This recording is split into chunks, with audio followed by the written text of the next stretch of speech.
Ògúnbọ̀dé Ọ̀nàkọ̀yà alias Kòwé ọmọ bàbá Adéọrọ̀ tí iléeṣẹ́ mi tí ó wà ní Ọ̀nàbàmíró Street lẹ́yìn skul Ìdọdẹ. Ẹ̀yin èèyàn mi nílé tó lóko ní ìrìnàjò, mo fi àsìkò yìí mo fi dúpẹ́ lọ́wọ́ yín. Mo dẹ̀ fi àsìkò yìí sọ fún gbogbo àwọn èèyàn mi tí ó bá nídìí ìrànlọ́wọ́ bí iṣẹ́ àṣírí bíbò, bí iṣẹ́ ìgbéga, ìlọsíwájú, bóyá pé à ń wá ọmọ, à ń fẹ́ nǹkan kan. Ẹ fi àsìkò yìí wá sí ọ̀dọ̀ èmi Kòwé Ìrọ̀ṣẹ̀ṣẹ̀ nílùú Àgọ́wòye lẹ́yìn skul Ìdọdẹ tí àdúgbò mi wà ní nọ́mbà 5 Street, Ọ̀nàbàmíró Street. Fóònù nọ́mbà mi 091 69 74 71 04 lẹ́ẹ̀kan sí 091 69 74 71 04. Ẹ̀yin èèyàn mi, mo fẹ́ fún yín ní iṣẹ́ kékeré kan kí ẹ lọ bá mi gbìyànjú ẹ̀. Ẹ bá mi já èso ṣàwérè pèpè ó kún ẹ̀ṣẹ̀wọ́, ewé ayoyo tọ́nàpowó ó kún ẹ̀ṣẹ̀wọ́. Ẹ jẹ́ kí a wá àtàjọ̀sí bíi ẹyọ 16 kí a lọ̀, kí a fi ìgbín agbẹ́nu kan kí a fi sè jẹ. Tí àsèjẹ ìbá ti jiná kí a sì ní lépo níyọ̀. Tó bá ti jiná tán, ẹ jẹ́ ká sùn sí orí òṣùká kan kí a dà níyàn bí a bá ṣe fẹ́ sí. Ọ̀fọ̀ rẹ̀ rèé, ṣàwérè pèpè bá mi polówó wá o, bá mi palẹ́ ajé wá o. Òjò kì í rọ̀ kó pa iná ṣàwérè pèpè. Tọ́nàpowó tó bá tọ́nà ẹ̀ ìfi ń powó ni o.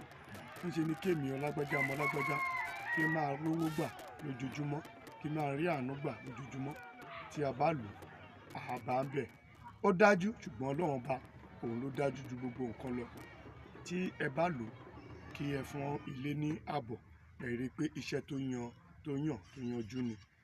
Bẹ́ẹ̀ kan náà, ẹ jẹ́ kí n fún yín ní iṣẹ́ tí a bá pa orógbó yìí ní pànsá. Ẹ jẹ́ kí a kó ọmọ iyọ̀ atare 9, ẹ jẹ́ kí a kó sí.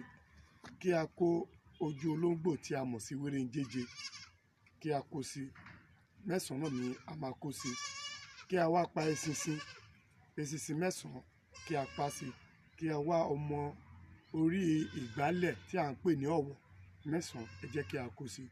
Tí a bá ti wá kó sí tán, ẹ jẹ́ kí a fi òrí kí a fi rẹ́ lórí. Kí a wá mú pánsá tí a gé lórí kí a fi dé padà. Kí a wá gbé sínú òwú tútù tàbí òwú akẹṣẹ. Ẹ̀yin tèmi, ẹ bá mi gbé sínú aṣọ dúdú kan tàbí aṣọ funfun. Ẹ jẹ́ kí a wé ní òwú dúdú àbí òwú funfun. Tí ẹ bá ti wé, ẹ jẹ́ kí a rán ní àwọ̀ dúdú tàbí àwọ̀ funfun. Ẹ jẹ́ kí a máa fi sára. Ọ̀wọ̀ á jẹ́ fún wa láàárọ̀, bẹ́ẹ̀ sì ni á jẹ́ fún wa lálẹ́. Ẹ̀yin tèmi, iṣẹ́ ọwọ́ iṣẹ́ ọwọ́ líle ó dájú, Ọlọ́run bá sì dájú. Pẹ̀lú Kòwé Ìrọ̀ṣẹ̀ṣẹ̀. Èmi ni Kòwé Ìrọ̀ṣẹ̀ṣẹ̀ ti ìlú Àgọ́wòye tí orúkọ rẹ̀ ń jẹ́ Ògúnbọ̀dé Ọ̀nàkọ̀yà ọmọ bàbá Adéọrọ̀ tí àdúgbò mi wà ní Ọ̀nàbàmíró Street lẹ́yìn skul Ìdọdẹ.